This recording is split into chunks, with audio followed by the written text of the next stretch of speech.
trust in me.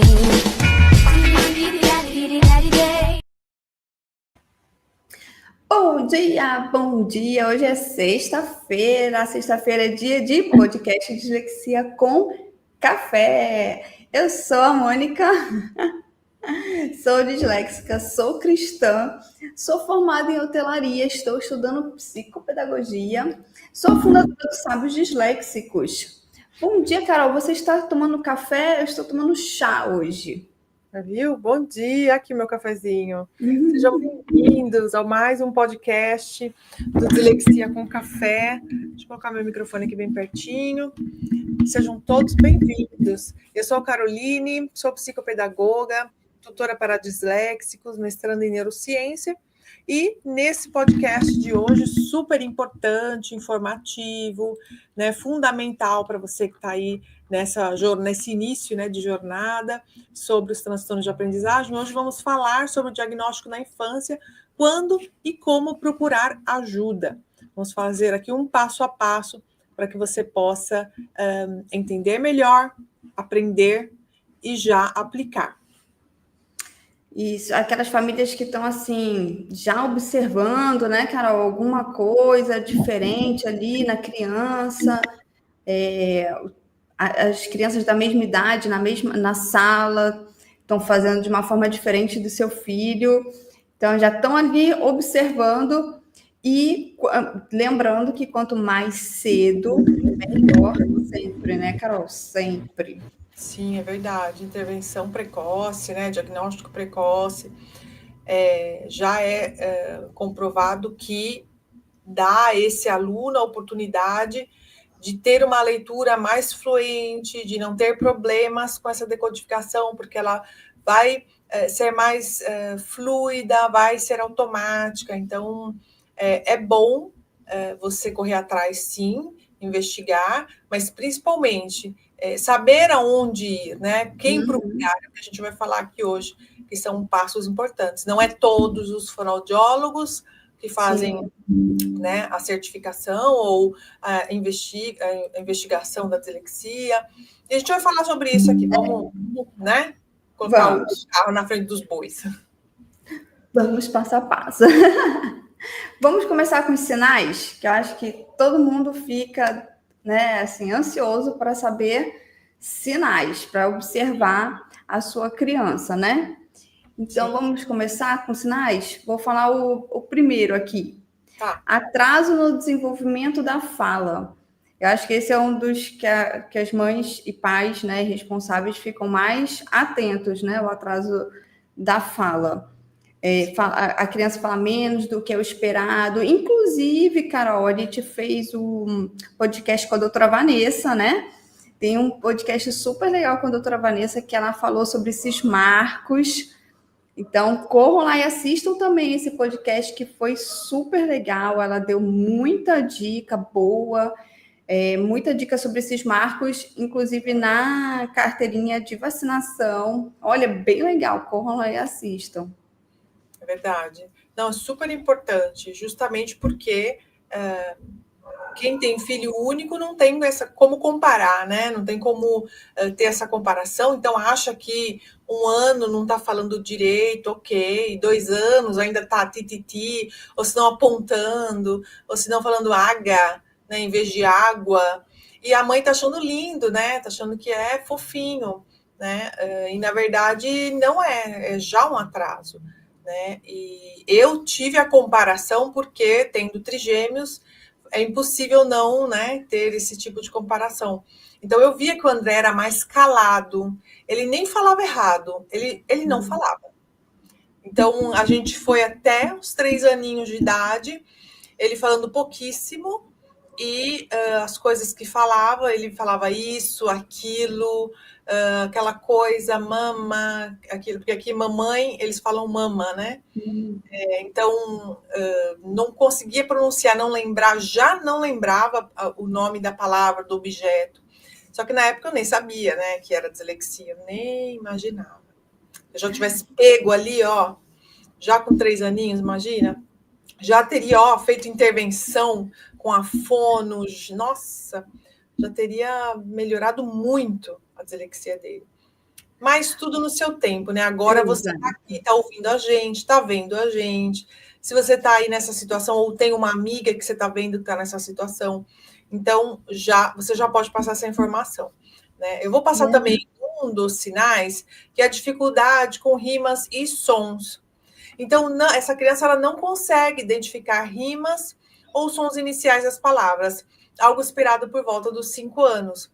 Essas rimas é quando você faz aquelas cantigas, sabe? Aquelas parlendas, tipo, o João roubou pão na casa do... O Antônio roubou pão na casa do João. Quer dizer, o pão, Antônio, João, né? Todas as terminações finais, como chama? As partes finais, né, das palavras, que agora me fugiu aqui, precisam combinar, né? Então, a rima, ele não consegue, ele vai falar assim, ó, o Antônio roubou pão na casa do Gustavo, o Gustavo roubou pão na casa do João, ou do Antônio, né? Ele vai conseguir combinar essas rimas. E é importante, você já começar a ver isso, é importante você já falar, opa, peraí, que nenhuma das rimas que existem, né, ele consegue combinar? Que estranho, né? Poemas da escola, musiquinhas da escola. Por que ele não consegue memorizar? Por que ele não consegue cantar igual todo mundo? Né? Tem alguma coisa estranha aí. O que para todo mundo é normal, né? Para ele é difícil. Então, já abriu o olho aí, tá bom? A confusão entre palavras parecidas, a troca de sílaba, de letra, palavras que têm o som parecido, né, semelhante, é um clássico também, né, Carol, do disléxico. Eu tinha essa troca, todas as trocas, gente, do disléxico eu tinha, as letras P com B, D com B, né, P, não me lembro mais, MN... Nossa, eu trocava todas. Então, essas trocas, já fiquem atentos para as trocas de letras semelhantes e palavras, né, parecidas. Porque o som, eles confundem o som, né? Então, P com Q, eles confundem. No momento da escrita, tipo H que vira F, que vira L. Então, todas essas, principalmente a letra cursiva, né? Todas essas voltinhas, é insuportável. Disléxico. Então, por isso que às vezes eles pedem a letra bastão, é mais fácil, você vai ver que a escrita é mais fluida, a leitura é melhor, porque a letra bastão é aquela, o L é L, o H é o H. Além de ser grande, é bem visual, bem visível, você consegue identificar, né? Então, se você estiver aí ensinando o seu aluno, mesmo no período da alfabetização, em vez de usar a alfabetização com o método tradicional, usa o método fônico, multissensorial articulatório, porque ele vai aprender com muito mais rapidez. Se tiver algum aluno disléxico na sua sala, ele vai conseguir entender esse som, por mais que seja mais lento, né, a decodificação, mas ele vai entender o som da letra, é isso que a gente precisa, né, por mais que ele leia com mais lentidão, mas trabalhar com o método fônico seria muito melhor nas escolas brasileiras. É verdade. E você quer falar próximo? Sim, pode ser. Dificuldade em seguir instruções, especialmente aquelas com mais de um comando, tipo, pegue o caderno, vai até a mesa. Aqui era um clássico, porque era assim, para sair para a escola, né? Eu tenho 2 filhos que são disléxicos, e a menina não, né? Então era assim: põe o sapato, pega a mochila, pega a jaqueta, o último fecha a porta. Era uma correria, né? E aí eu via ele sambando assim na entrada de casa. Sabe quando a pessoa fica sambando, não consegue pegar nada? Não... E aí só ficava ele. O André era o que tinha, né, a dislexia mais grave. Agora melhorou. Ele sambava, ele ficava perdido. E eu não entendia. Eu falava, vai logo, mas sai, só você sempre atrasa. Ou se não, já aconteceu da gente ir para a escola e ele de chinelo. Eu não percebi que ele estava de chinelo, nem ele percebeu. Ou o Marcelo foi para a escola sem mochila. Nem eu percebi, nem ele percebeu. Então, assim, aqui em casa aconteceram vários episódios, assim, de esquecimento, de não conseguir seguir os comandos, né? Esse não conseguir seguir os comandos acompanha um pouquinho o disléxico, né? Não é que vai melhorar ou piorar. O interessante é que você usa as adaptações. Um exemplo, hoje uma pessoa me ligou e falou, olha, eu preciso disso, disso, disso, do telefone, bem rapidinho. Aí eu falei, tá bom, pode deixar.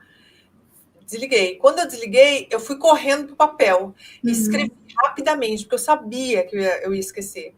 Então, eu escrevi rapidamente.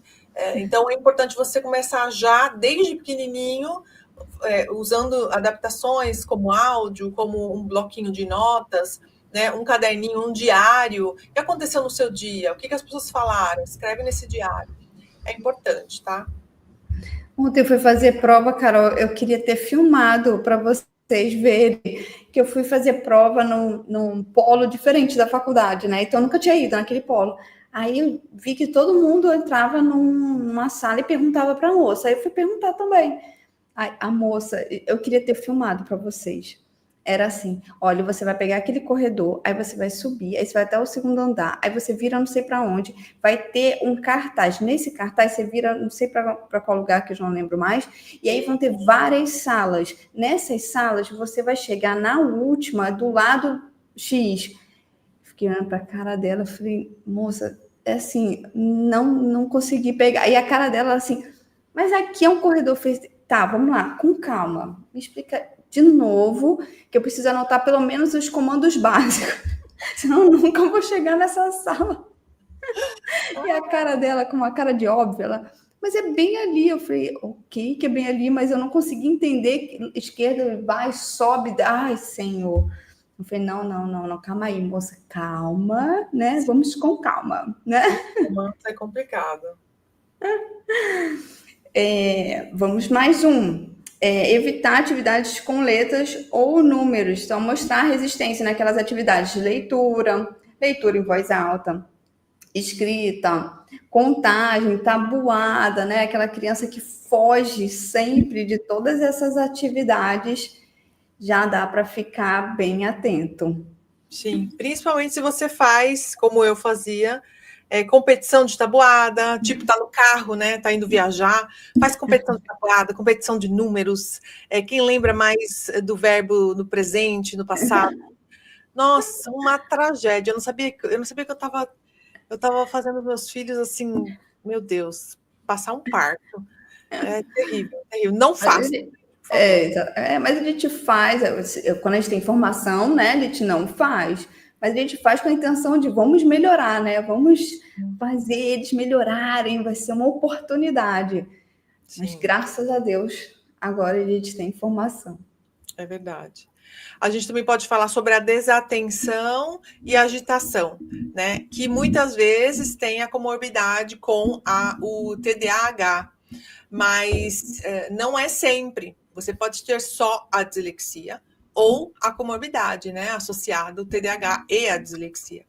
E aí, quando tem a comorbidade, é um jogo mais difícil de ser jogado, porque além da dificuldade da aprendizagem, né? Ali da dificuldade, não, porque se a gente fala dificuldade, a pessoa pensa que é outra coisa.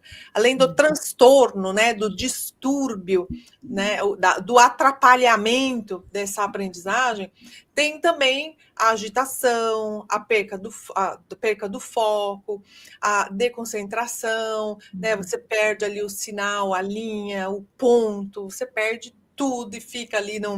Então, você precisa entender que se o seu filho, no momento da lição de casa, ele está ainda no Fundamental 1, ele é desatento, ele foge da mesa, vamos sentar para estudar, ele, sai correndo.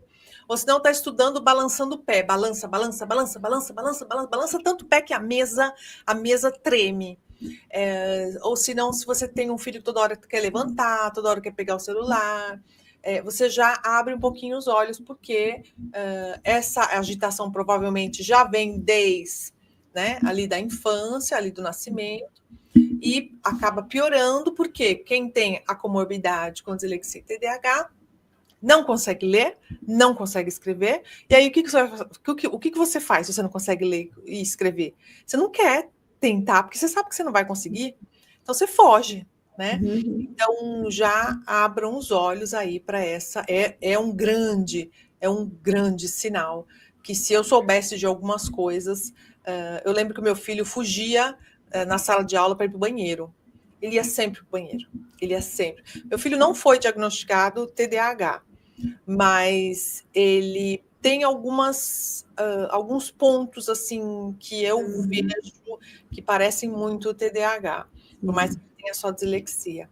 E então ele fugia muito para ir para o banheiro, ele não queria responder as perguntas da professora, então, porque aqui tem muita prova oral, né? Então ele fugia, chegava em casa na hora da lição de casa, ele fugia para a cozinha, ele comia escondido, ele fazia muitas coisas assim que eu achava que era, vamos dizer assim, um normal de alguém, né, que não queria estudar, que era meio vagabundo, né?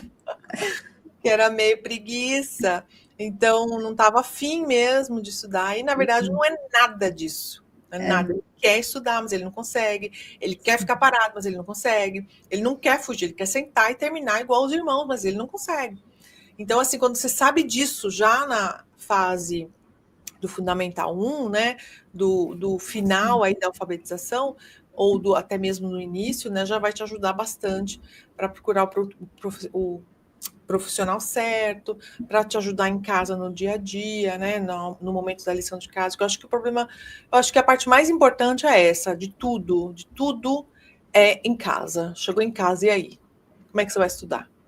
Como é que você vai alfabetizar essa criança? Né? Como é que ele vai estudar para a prova? Então, eu acho que é muito mais importante do que na escola, é em casa. Porque em casa tem um apoio psicológico, se não tiver, né? E aí? É verdade. Então, até porque a escola é um espaço pequeno, né? Da criança. Eu sei que tem gente que está integral, aí fica, passa o dia todo, mas é um espaço curto na vida da pessoa, né? Se você tem a tua base toda em casa, apoio, adaptação, os pais junto, um responsável junto, né? Alguém ali ajudando, nossa, eu acho que faz uma diferença enorme também. Na verdade, eu acho que é um período grande que ele está na escola, não é pouco, porque são muitos anos, são muitas horas, é um grande período da vida dele. Na verdade, tem alunos que nem vê pais, né? Vai para a escola e volta, tá com a professora de reforço, sim. E nem vê, né? Pai e a mãe só chega no quarto para dar boa noite. Então, eu acho que é um grande período que eles ficam na escola, que é importante. Só que em casa, a gente tem o final de semana, a gente tem as férias, né? A gente tem o livro para ler nas férias. E se a gente não tiver essa adaptação, né, esse suporte, é umas férias ruins. Eu sei porque eu já passei, né? Agora a gente não passa mais, porque a gente adapta tudo, mas quem não faz isso, quem não sabe, e está no início, é muito complicado. Sim, o que a gente sempre fala aqui, né, Carol, que quando a criança tem as adaptações em casa, ela mesma leva para a escola, ela vai fazendo sozinha, ela vai automatizando, e quando você vê, a criança está fazendo isso já no automático. E, né, você vê que a criança vai evoluindo mesmo, mas ela não adianta fazer só na escola, né? Vou fazer só na escola e chega em casa, pronto. Não precisa mais, não é assim, gente. É a vida dela inteira de adaptação, né? Essa é que é a realidade. A gente vai passar a vida toda com as nossas adaptações. Então, quanto mais cedo essa criança aprender, melhor. Mais ela vai se desenvolver, mais autoestima ela vai ter, mais ela vai conseguir fazer as coisas, né? Sim, perfeito. Isso mesmo. E vamos falar sobre os sinais que não podem ser ignorados, Carol. Quando os atrasos persistem e apesar de ter os estímulos adequados. Então, são sinais assim que não podem ser ignorados de forma nenhuma, né? Sim. Quando essa criança tem o estímulo e não consegue, de jeito nenhum. Verdade, principalmente quando essa criança já começa a demonstrar, né, aquela clássica frase de eu nem vou tentar, porque eu sei que eu não vou conseguir. Ou senão, né, a mãe já fez lição de casa? Já fiz. Na verdade, não fez, né, mentiu. Mas porque ele sabe que ele vai fazer e vai estar tudo errado, ou que ele não vai entender nada, ou que vai ser cansativo. Então, essa frustração, essa baixa autoestima, é clássico, acompanha esse disléxico. Ele só vai mudar esse jogo quando vocês começarem a aplicar isso que a Mônica acabou de falar, né, nessa parte de autoestima, colocar em casa as adaptações, aplicar para a vida toda, né? Às vezes as pessoas acham, vamos adaptar o currículo da criança, né? Vamos colocar no PEI a adaptação, que é perfeito, precisa ser colocada. PEI é o plano educacional individualizado, para quem não sabe, que precisa ter na escola. E aí, acabou. Acha que é só isso. E a vida do disléxico não é só na escola, né? Não é só isso. Então, ele precisa dessa motivação, ele precisa dessas palavras de incentivo, ele precisa dessa carga de, olha, filho, eu tô com você, né? Mamãe ou a professora, a gente não sabe nem como trabalhar direito com disléxico, mas peraí, vamos começar a usar essas adaptações aqui? Eu vi a Carol, vi a Mônica falando sobre isso, vamos começar a usar o ledor? Vamos começar a usar a calculadora? Porque eu acho que esse é o caminho que está dando certo. Se deu certo para elas, eu acho que vai dar certo para você também. Aí a criança vai falar, não, mãe, é cola. Mapa mental na prova é cola, não. Aí você vai falar, não, pode usar. A professora falou que pode usar, a escola falou que pode usar. E, gente, a criança vai falar porque é normal, porque no Brasil não existe ainda isso. Não existe você fazer uma prova com do lado um mapa mental, uma provinha, um resuminho do lado, e você ir olhando, ir copiando e fazendo. O pessoal acha que é cola mesmo, mas não é. Aí a gente entra na parte, né, abrindo um parêntese aqui, da memória, essa memória de curto prazo, ele estudou demais, você viu ele estudando em casa. Mas chegou lá na hora, ele lembrou 50%, os outros 50% ele não lembrou. Ele sabe, mas ele não consegue expor aqueles 50%, nem escrevendo, nem expor falando. Então ele precisa dessa adaptação do mapa mental. Ele precisa dessa adaptação que vai trazer para ele a autoestima, a autoconfiança. Olha, eu consegui terminar a prova. Não é uma cola, é uma adaptação, que é usada já na Europa, ó. O Brasil está muito atrás, muito atrás. O Brasil precisa se atualizar. E aí vai ser você que vai mudar o jogo. Vai ser você pai, vai ser você professora, que vai mudar o jogo dessa criança. E essa criança que provavelmente, né, você fala, não dou nada para ela, vai virar um engenheiro, vai virar um médico, vai virar um astronauta. E você vai falar, olha, né, valeu a pena.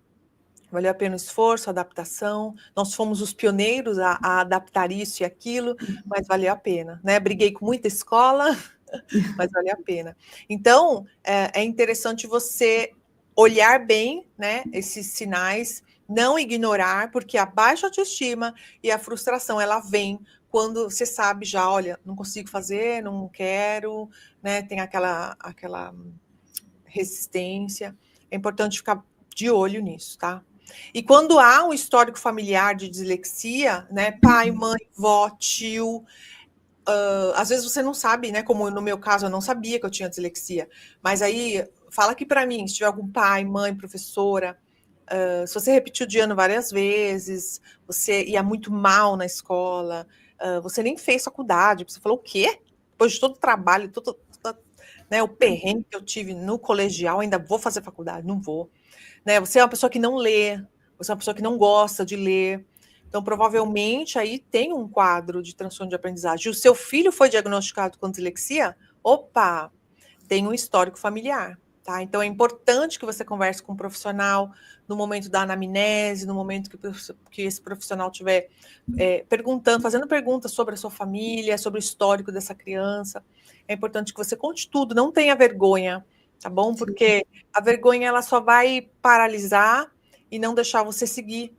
Quando você é um adulto que sabe como estudar, sabe como ler, sabe como ter foco, você cresce no trabalho, você cresce com a família cresce com você.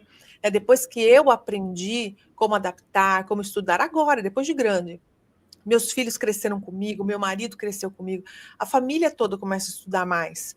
Né? Meu marido que nem tem dislexia, mas ele começou a estudar mais, ter mais gosto para outros temas, né? E isso é muito legal.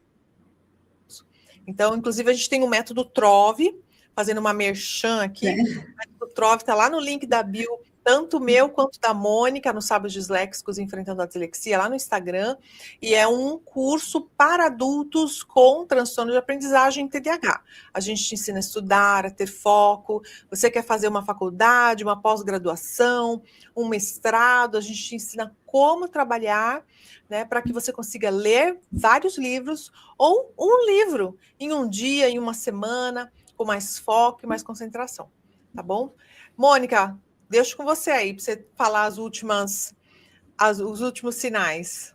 Tá, eu vou falar dos sinais que estão no dia a dia. Tá. Então, observar o comportamento dessa criança em situações rotineiras do dia a dia. Quando você pede para fazer uma leitura, por exemplo, de placa na rua, né? Você está passeando com ela, lê aqui, e ela não consegue ler. Então, esse bem dia a dia mesmo já dá para vocês perceberem sinais. Jogo de palavra, aquele jogo da memória, né? Que, Senhor Jesus, brincadeira do som, das rimas, aquelas músicas. Outro dia eu vi uma criança no supermercado com os gênios, sabe aqueles gênios grandes assim? Nossa, aquilo me deu até um calafrio. Eu olhei os gênios e eu falei, gente, a criança, enquanto a mãe estava fazendo compras, a criança brincando assim, amarradona, sabe, com gênios. Eu falei, gente, eu fugia desses gênios, detestava. Todo mundo fala, vamos brincar de gênios. Não vamos brincar de gênios, não. Então, tem coisas na rotina, né, no nosso dia a dia, que já dá para a gente observar sinais nessa criança. E conversar com a escola, né? Os professores, eles passam muito tempo ali com as crianças e eles vão observando todas as crianças que estão ali na sala de aula com eles, e eles observam, né? Aquela criança que tem o ritmo X, a criança que tem o ritmo Y, que tem uma dificuldade aqui, uma dificuldade ali. Inclusive, Carol, a diretora de uma escola falou que uma professora, ela já tinha observado que tinha uma menina, né, na sala dela, e ela falou, essa menina tem uma dificuldade, e a dificuldade dela não é pequena, é uma dificuldade grande. Ela chamou a psicopedagoga da escola para ficar observando de longe, né, a aula, e aí a psicopedagoga falou assim, essa menina precisa realmente procurar profissionais, porque provavelmente ela tem uma dislexia. E a escola, a gente sempre fala, né? A escola não quer adaptar, muita dificuldade com muitas escolas, mas você vê que tem situações ao contrário. A escola identificou, chamaram a mãe e a mãe se recusou. A mãe disse que jamais a filha dela teria um problema, então que ela não precisa, a filha dela não precisa de profissional. Não. E a escola está assim desesperada, sem saber o que fazer, né, com a menina, porque ela né, os profissionais da escola falando comigo que eles estão de mãos amarradas porque a mãe pediu para que não fizesse nada com a filha na aula. E a professora desesperada para adaptar. E ela falou, vocês não façam nada, porque a minha filha é normal, ela falava. Normal. Filha minha é normal. Eu falei, meu Deus do céu, gente, a professora identificou. Inclusive, né, eles falaram, a gente chamou até psicóloga para conversar com a mãe, para que fosse uma conversa, né, tranquila, para que ela entendesse. Sim. Não aceitou, de jeito nenhum. Para você ver que ainda existe a desinformação, né? Uhum. Porque como se a dislexia fosse uma coisa anormal, né? Como Exato. Se a gente fosse um ET. A gente sai um cone aqui, ó, da nossa cabeça, né? E é uma coisa tão normal que até alguns anos atrás ninguém sabia o que era. Você era só burro e preguiçoso, mas ninguém sabia o que era. Gente, judiação dessa menina, que dó. Pior é que aí me contaram, eu também, ai meu Deus do céu, desesperada, que me falaram, aí os profissionais, né, falaram, ai, como é que a gente pode ajudar, porque ele te vê que ela tá em sofrimento já, porque ela não consegue, e detalhe, ela pediu para conversar com a psicóloga da escola, porque ela falou assim, tia, por que eu não consigo e a minha amiga consegue? E a mãe proibia na escola, e uma escola inclusiva, gente, a menina tá numa escola que é inclusiva, né, que eles querem fazer tudo pela criança. E ela falando de uma criança super inteligente, com autoestima caindo no chão. Ai, que dó, que dó. Então, assim, gente, conversem com os professores eles estão ali, eles estão ensinando, eles estão observando aquela criança o dia inteiro, né? Eles veem sinais. Então, se a professora fala, olha, tem alguma coisa ali, procurem um profissional, que com certeza o professor, ele tá, né, ele tá ali o dia inteiro com aquela criança. Sim, e uma atenção importante. Quando é o contrário, quando você está numa escola e o professor fala, não, tá tudo bem, não, vai melhorar com o tempo, foge dessa escola. Principalmente se é escola particular, que você tem a oportunidade de colocar em outras escolas, sai fora. Porque essa professora aí, ou a escola, não está olhando para o seu filho. Não está olhando para o seu filho. Então, foge. É verdade. Existem os dois perfis, né? Procurem o perfil da escola inclusiva, né? Se puder, claro. Sim. E agora a gente vai falar quando o atraso é normal, né? Quando tem aí somente uma dificuldade de aprendizagem. Vamos falar um pouquinho sobre isso. Então, cada criança tem o seu próprio ritmo. E alguns atrasos fazem parte do desenvolvimento e é normal. Como a Mônica falou, a gente fez uma live com a pediatra Vanessa e ela falou um pouquinho desses marcos. Se você quiser ver assim completa, tá aqui no nosso podcast. Mas é interessante você ver que até os 5 anos é um marco importante, né? Que aí depois dos 5 anos, essa criança vai entrar para a escola, vai começar a ser alfabetizada, né? Então, no entanto, há limites para esse atraso. Um exemplo aqui: uma criança de 6 anos ainda não reconhece letras e não consegue acompanhar o ritmo da turma, deve ser observada com atenção. Lembrando que 6 aninhos, eles estão começando a alfabetização. Então, vão ter crianças que vão estar num ritmo mais rápido, né? E já foram muito estimuladas em casa e vão aprender com mais rapidez. Outras que vão ter mais dificuldade, provavelmente não vão reconhecer o som das letras e provavelmente ali nos 7 anos, no ano seguinte vai melhorar, mas não quer dizer que é rápido, que é já uma dislexia. Quer dizer que essa criança vai precisar de mais tempo para aprender, né? Então, assim, é importante a gente pensar que nem tudo é dislexia, né? Eu acho o principal são os pais observarem, né? Os pais, os responsáveis pela criança, observarem. Olha, tem alguma coisa, vamos observar, né? Porque, assim, já vi várias pessoas com criança de 12 anos. Ai, meu filho ainda não lê. Gente, mas 12 anos é uma criança já muito grande. Então, já, né, ele já tinha sinais antes. Já era para ter. Opa, tem alguma coisa errada. Sim. Isso dentro da minha família, tá? Sim, com certeza. Com certeza, porque 12 anos já é pré-adolescente.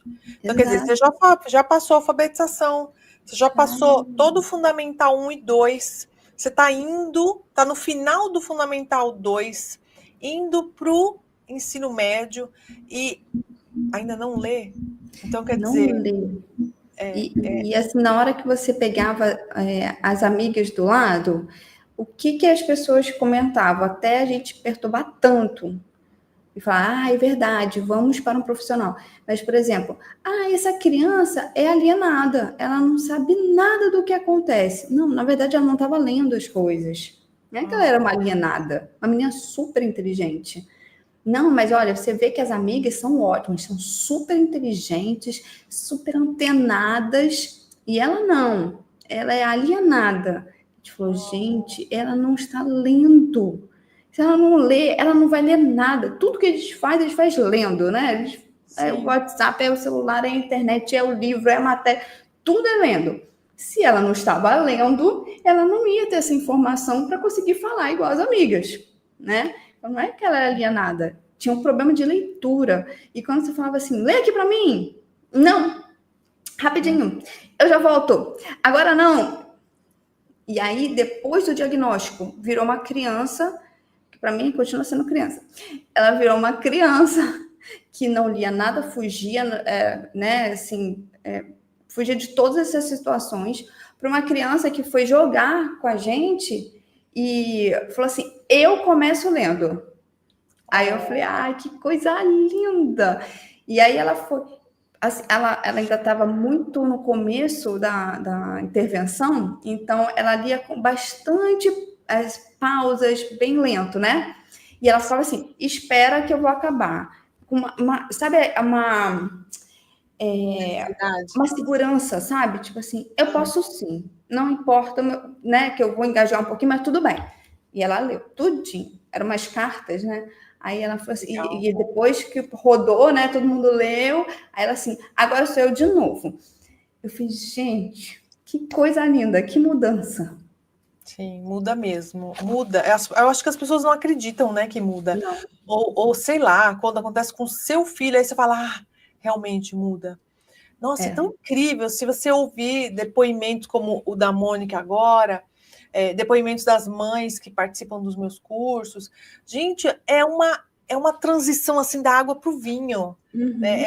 É um antes e depois. Tem muitas mães que não querem aparecer, não querem falar que o filho tem dislexia, e a gente respeita. Mas é uma transição que realmente acontece. É um ler, é um não ler para um ler. Muda completamente. E assim, eu tenho uma aluna que ela falou assim: a leitura abre portas para a vida. E é verdade. Se você não lê, né, você vai fazer o quê? Nada. Nada em nenhum lugar, nenhum país, nenhum idioma, nada. Né? É verdade. Eu acho que quando a gente fala de adulta, aí as pessoas olham assim, mas elas são adultas, elas têm 40, mais de 40. Então, elas mesmo, né, sei lá, elas como adultas, né, foram vencendo. Não, gente, eles vêm criança. A gente vê essa transformação em crianças. É muito bonito, muito bonito. Verdade. Ok. E aí a gente fala... Vai você. Vai. Então, vamos falar até que ponto o atraso pode ser considerado normal? Ok. Então, vamos lá. Até os 4, 5 anos, é comum confundir letras, omitir sons, trocar palavras, porque ainda não está na alfabetização, certo, Carol? Sim, isso, normal. É porque ele aprendeu em Tá casa. aprendendo, né? É. E a partir da alfabetização, que é mais de 6, certo? Isso. A persistência desses erros é que aí já tem que chamar atenção para procurar um profissional para ver se, né, fazer uma avaliação para ver exatamente o que está acontecendo. Sim, principalmente se é um erro persistente. Um exemplo, você vai falar papaya e ela escreve pacaia. Não, é papaya. E aí ela escreveu e errou de novo, pacaia. Né? Que, mas com que de queijo, né? Porque ela vira o P pelo que, né? Ela virou. Então aí você fala, não, aqui não é o que de queijo, aqui é o P, P. E ela não consegue identificar. Ela fala que, você não, P. Ela fala que. Aí ela vai, não é isso. Não é nem esse alfabeto para a criança poder. É o som da letra, é o P. Então, você já vai ser errado. Então, por isso que é importante que a mãe, a professora aprenda o método fônico, né? Porque só assim essa criança vai identificar, falar, é p, p. Não é k, k, k. Olha como é diferente. P, k. Então, essa investigação precisa ser mais profunda, sim. Principalmente se for persistente, né? Tá com 6, 7 anos, na fase de alfabetização, e tá errando sempre as mesmas coisas, a gente acaba vendo isso no final da alfabetização, na verdade, né? Mas até chegar no final, olha o sofrimento dessa criança. Né? E aí vai para o segundo, terceiro ano e continuando arrastando esse sofrimento, essa dificuldade. Aí você fala, ok, agora eu vou levar para investigar, porque pode ser que agora seja dislexia, deixa eu ir lá. Entendeu? Então, vamos fazer uma coisa mais, antecipar, como a gente fala, investigação precoce, né? O intervento precoce, muito melhor, muito melhor. Então, você acabou falando os sinais, assim, quando a gente precisa fazer uma intervenção um pouco mais profunda, né? Que seriam quando os sinais persistem, já existe o sofrimento dessa criança, né? E a escola já dá um sinal ali de que existe uma dificuldade. Sim. Então, você tem esses 3 pontos, então ali já está merecendo realmente uma avaliação um pouco mais profunda, né? Perfeito. E, Carol, precisa mesmo do laudo físico, daquele laudo na sua mão? Então, né, se a gente for falar sobre leis, tipo o PEI, que é o Plano Educacional Individualizado, né, em toda escola deveria fazer, né? Então, essa frase precisa, sim, né? Se a criança tiver uma dificuldade, se tiver um exemplo, uma morte na família, morreu o pai, essa criança ficou mais retraída, ela não está conseguindo estudar, a gente elabora um PEI para que a gente consiga incentivar, estimular essa criança. E aí entra também transtornos, né, do neurodesenvolvimento, deficiências em geral e tudo mais. Isso para o PEI. Imagina o laudo, né? O laudo, a lei diz que não é necessário fazer um PEI para essa criança que tem ou não tem laudo. Não precisa. Ela pode. Não sei se eu me expliquei direito. A criança não precisa do laudo para ter um PEI. O PEI é mais importante que um laudo, na verdade. Uhum. Mas sem o laudo, as escolas brasileiras não fazem o PEI. Sim. Então, assim, xícara e taça, né? E xícara e como é que fala? E pires. Pires, porque aqui fala taça. Xícara e pires. Os dois não podem andar sozinhos. Mas a lei diz que não precisa de laudo para ter um PEI. Né? Não precisa de laudo para a escola ver que essa criança está com dificuldade em intervir. Né? Não precisa de laudo, não precisa esperar o laudo. Então, inclusive, tem a Convenção de Salamanca, que fala justamente que essa criança, ou jovem, né, se a escola está vendo que já está com dificuldade na aprendizagem ou no conteúdo escolar normal, essa escola já pode intervir com o PEI, ele já pode estar fazendo para que essa criança, esse jovem, tenha aí um ano letivo que ele consiga superar as suas dificuldades e consiga melhorar os seus pontos fortes.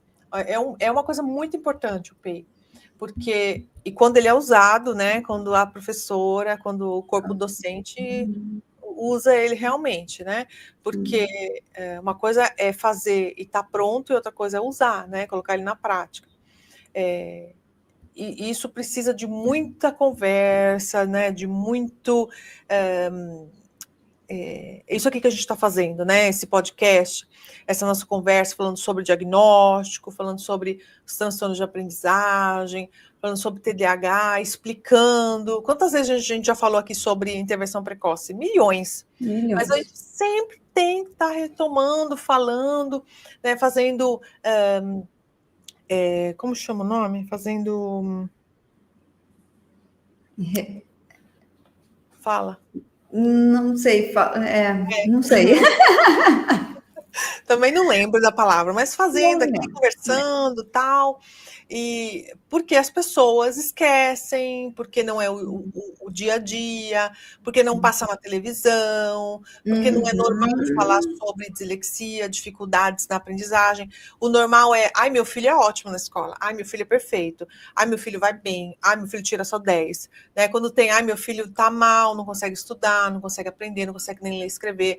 Aí é uma coisa que vai fora, né, das ovelhinhas ali, vai fora do comboio. E quando você está fora do comboio, você é visto meio que estranho, né? Então, o PEI, normalmente, as escolas nem sabem como fazer. Então, você já vê como é que tá a coisa, como é que tá boa aí no Brasil, né? Então, é importante, sim, o laudo é fundamental, porque sem ele as escolas brasileiras não aceitam só um relatório de uma psicopedagoga ou só de uma psicóloga. Mas se a gente for ampliar esse nosso discurso, na verdade, o diagnóstico ele precisa ser multidisciplinar, né? Ele precisa ter uma psicopedagoga, uma psicóloga, uma fonoaudióloga, e aí sim um médico ou um psiquiatra infantil ou um neuropediatra para poder fechar esse laudo e, através dos relatórios dos profissionais, né, diagnosticar dislexia, descalculia, desortografia, o que for, ou desgrafia, né? Sim. Mas essa equipe precisa conversar, sim, e a escola junto, né? Não tem como a escola não ter esse diálogo com os profissionais. É um documento importante, fundamental, para que as escolas coloquem em prática as adaptações. E também eu falo aqui para os pais, se tiver que judicializar, é um documento fundamental, né? Se você quiser fazer uma causa, entrar com uma causa com alguma escola, é fundamental, você precisa ter esse laudo. Verdade. E esse processo todo de avaliação, então, que você falou para a gente, Carol, ele não é um estalar de dedos, né? Que a gente já viu casos assim, ficou meia hora com a criança, dislexia. Não é assim, gente, tem todo um processo, né? Então, tem entrevista com os pais, como a Carol falou lá no começo do podcast, né? Que tem a anamnese com os pais vão contar deles próprios, porque a dislexia hereditária, a vida da criança, as dificuldades, enfim, ela vai fazer uma consulta para saber todo, né, o histórico daquela criança, observar a criança na escola, vai fazer os testes, os relatórios, lembrando que são essa equipe multidisciplinar, cada profissional vai fazer dentro da sua área para depois eles se conversarem, fecharem o laudo e assinar o neuro, né? O pediatra, o médico, né? Então, é um processo, não é aquele, meia horinha ali e eu já sei que a criança... A gente já viu vários casos, já ouvimos vários casos de crianças com consulta de meia hora, então não leva um tempo. Inclusive, também tem, né, Carol, muitas mães que reclamam, vai estar levando muito tempo, eu quero saber logo. Mas precisa, né, desse processo, desse passo a passo com esses profissionais. Sim, justamente porque a fono, ela precisa fazer uma bateria de testes. A psicóloga ou a neuropsicóloga também.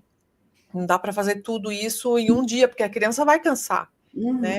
Então, no mínimo, uma semana, 2 semanas, para você conseguir pegar todos esses profissionais, fazer os testes com todos esses profissionais. E se o seu filho também ajudar, porque tem algumas crianças que não, né? Não vão querer, porque estão cansadas. Então, é importante, sim.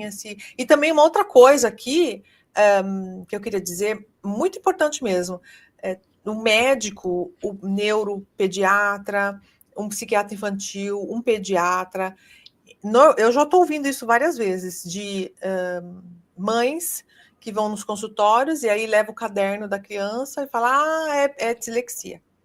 É dislexia, já sei. Por mais experiente que esse médico seja, ele não pode assinar esse laudo sozinho. Ele precisa ver o relatório dos profissionais. E não sou nem eu que digo isso, porque eu não sou ninguém para dizer isso. Eu sou só uma mera psicopedagoga. Mas é o DSM-5, que é um livro, é um manual internacional feito nos Estados Unidos para que todos os profissionais no mundo pudessem usar. Os profissionais que trabalham nessa área de saúde mental. É um manual psiquiátrico que tem a parte onde fala sobre dislexia, descalculia, ortografia, disgrafia, e ali fala da equipe multidisciplinar, tá? Então, assim, você que é mãe, que está aqui pela primeira vez, eu também não sabia dessa informação, né? Então, você que é mãe professora, que está aqui pela primeira vez, abram os olhos, porque o que a gente está vendo de laudo fala TDAH, e o menino não tem TDAH. Né? Está injetando remédio, né? Dislexia, enfiando remédio no criança com dislexia. E dislexia não se usa remédio. Não é isso que vai curar a dislexia, porque a dislexia não é uma doença. Ela nasce, a criança nasce com esse transtorno no cérebro, né? É neurológico. Então, é neurobiológico, nasce com essa criança. Então, gente, a informação, olha como a gente sempre fala aqui, é muito importante. É muito importante. Coisas que eu sei hoje, eu não sabia antes. Mas hoje eu sei. Então, eu faço tesouro daquilo que eu sei para poder ajudar outras pessoas. Faça você a mesma coisa. Aprenda, ouça o podcast várias vezes, manda esse podcast para outras pessoas, professora do seu filho, a escola do seu filho, manda, por mais que a pessoa não abra no primeiro dia, mas vai chegar um momento que ela fala, poxa, eu lembro que a fulana me mandou um podcast sobre a dislexia, estou com uma dúvida aqui, deixa eu abrir para ver.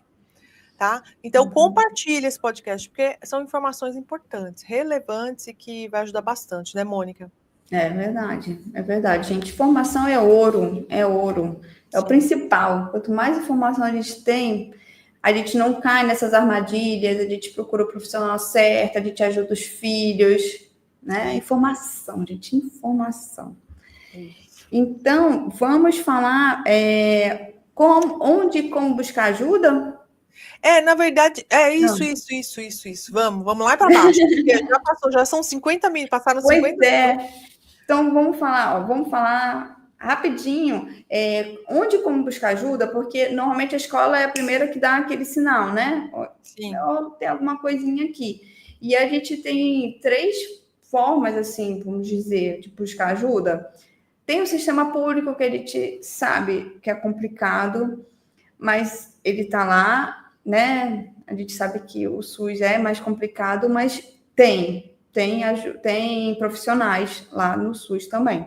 Tem uma outra coisa que eu acho super interessante, Carol, que pouca gente fala, e eu não sei se todo mundo sabe, mas existem universidades que têm o atendimento muitas vezes gratuitos ou com um custo muito baixo, né? Que eles atendem a população para que os alunos possam ver, né, fazer a parte prática ali do curso deles junto com os professores. Perfeito. Eu acho que pouca gente sabe, pouca gente fala sobre isso, mas é muito interessante, gente. Vocês estão sendo atendidos pelos alunos que precisam daquele paciente e pelos grandes professores das universidades. Então, é um caminho muito interessante, pouco falado. É um caminho maravilhoso, porque às vezes você vai pagar caro para um profissional que acabou de sair da faculdade, não sabe nem como trabalhar direito, não sabe nem o que é dislexia, né? E em vez de pegar uma fila e ir numa faculdade de uma fonoaudiologia, uma faculdade de psicologia, de psicopedagogia, e passar nas clínicas que tem dentro, né, das faculdades, e com os grandes nomes, né, com pessoas importantes, renomadas, que estudaram muito, que sabem muito, né, dos transtornos de aprendizagem, do neurodesenvolvimento, né, transtorno de porque os professores estão ali orientando os alunos, né? Então você tem um grande profissional ali orientando aquela consulta, né? Enfim, tudo que eles precisam fazer com o paciente. Eu acho uma ideia muito boa e pouco explorada. Sim. Uma ideia também quero dar aqui para vocês. Quem estiver em São Paulo, a ABD, Associação Brasileira de Dislexia, junto com SEDA, 1 ou 2 vezes por ano, eles fazem um multirão. Eles atendem crianças de escolas públicas, todas as crianças da rede pública, São Paulo, em torno, ou se você estiver fora de São Paulo, se você vier justamente para essa causa, você liga para eles e eles te dão todas as informações, você faz uma triagem para poder ver se você entra no perfil, né? E começa a bateria de testes. Eu acho isso super legal também. É um bom incentivo, principalmente para quem não tem uma situação financeira que pode arcar, porque são muitas despesas, né? Muitos profissionais. Sim. A gente sabe, né? A gente sabe que é caro. Infelizmente, é caro, mas tem essas dicas que acho que pode ajudar muita gente. Sim. Inclusive, tem a rede particular, né? As várias clínicas que existem, os convênios. Então, é importante você, quando for buscar, já que você vai querer pagar, busca um profissional que conheça os transtornos de aprendizagem. Não seja tímida, uma mãe tímida, mas pergunte, você trabalha com dislexia? Você já fez algum curso da Associação Brasileira de Dislexia? Você já fez algum curso de transtorno de aprendizagem, uma pós-graduação? Não, gostaria de saber, porque não são todos os profissionais que sabem trabalhar. Eu já atendi muitas mães que já me contaram que os profissionais ficaram anos com os filhos, e os filhos ainda não leem, não escrevem bem. Então, assim, não conheciam nenhuma adaptação. Então, assim, já que você tem que gastar, vamos gastar com qualidade, vamos gastar certo, né? E procurar um profissional que realmente trabalha com transtornos de aprendizagem, sabe como ajudar esse aluno a ler e escrever. Isso é muito importante. Eu acho que é uma das dicas, porque a gente mexe no bolso, né? Uhum. Mas é verdade, hoje a gente tem que ligar e perguntar: você tem especialidade em dislexia? Que Sim. tem muito, sei lá, fono, psicopedagogo. Não, eu sou fono, pode trazer. Não, mas é especialista, porque não vai adiantar. Você vai gastar dinheiro à toa mesmo. Sim, perguntem mesmo, não tenham medo. Sabe, teve uma vez que uma aluna levou, no final do curso, a gente faz um relatório de adaptações para cada aluno, né? E aí, essa aluna me mandou uma mensagem dizendo que a escola da filha dela falou que não iria colocar as adaptações porque eu era uma psicopedagoga que morava fora do país. Então, os meus estudos não valiam no Brasil. Aí eu falei, gente, que ignorância, né? Mas quanto brasileiro que já foi fazer uma pós-graduação, doutorado fora do país? Né? Eu acho que é um a mais, né? Aí eu falei, Eu ia falar isso. Inclusive, isso é um a mais, um plus, né? né? Todo mundo. Imagina, pergunta para ela se ela não quer ir no médico. O médico fala assim: fiz a especialidade em Harvard. Ela vai falar: não, desculpa, é porque a sua especialidade não foi feita no Brasil, então eu não quero. Minha amor. Não, mas eu falei assim, ó, pode falar para ela, fala para faculdade, para a escola, fica calma. Aí mandei todos os meus certificados. Tive a cara de pau, falei, não, eu vou mandar, não é possível. Porque a psicopedagogia eu fiz no Brasil. Entendeu? Sim. Então, assim, sou psicopedagoga no Brasil. Uhum. O resto, os outros cursos, eu fiz fora do Brasil. Mas nada, pelo contrário, só acrescenta no meu currículo, né? Exato. E aí, falei, é que eles, sabe qual é o problema? É que eles não querem implementar as adaptações. O problema não é quem é o profissional, né? O problema não é esse. Então, se uma escola teve a cara de pau de me perguntar se eu era uma profissional realmente qualificada, você tenha a cara de pau, a coragem, porque já que você vai pagar e levar o seu filho para o seu filho não perder tempo, pergunte, fala, você tem qualificação em transtornos de aprendizagem? Você fez algum curso para poder conhecer quais são as adaptações curriculares? Porque às vezes tem gente profissional que escreve adaptação curricular para aluno com dislexia. Maior tempo no momento das avaliações. Um ledor, a professora precisa ler para ele. Maior tempo nas lições regulares, né, na sala de aula. Acabou. Aí você fala, oi? Oi? Só isso? Será que é só dislexia? Só isso? Então, é muito mais que isso, né? Com Então, certeza. é importante você, já que você vai investir, invista num profissional que realmente conhece do que você está precisando. Né? E importante que a família, os pais, os avós, os tios aprendam sobre a dislexia, sobre os transtornos de aprendizagem, se informem. Hoje a informação está aí na internet, né? Você pode entrar em vários sites, escrever dislexia no Google, dá a rodo informações, né? Filtra um pouquinho essas informações, mas eu tenho certeza que vai te ajudar bastante já nesse início de percurso com seu filho, com seu aluno. Lembrando, antes da gente finalizar o podcast, lembrando que tanto a Mônica quanto eu, nós temos um curso que chama Método Trove para adultos disléxicos e TDAH. A gente ajuda você a estudar mais, ter foco, concentração, ler qualquer livro em um dia, usando aplicativos, usando adaptações. Também nós temos esse grupo de apoio de alunos, é um grupo só, exclusivo para quem entra, né? No curso, além do Clube do Livro, que a gente precisa, inclusive, iniciar esse Clube do Livro, aulas bônus, aulas com psicólogos, advogados. Então, assim, é importante você aprender, você merece, chega de sofrer, né? Ou de que, ai, não gosto de ler, né? Não consigo falar 2 com 2, falo tudo as 3 vezes. né?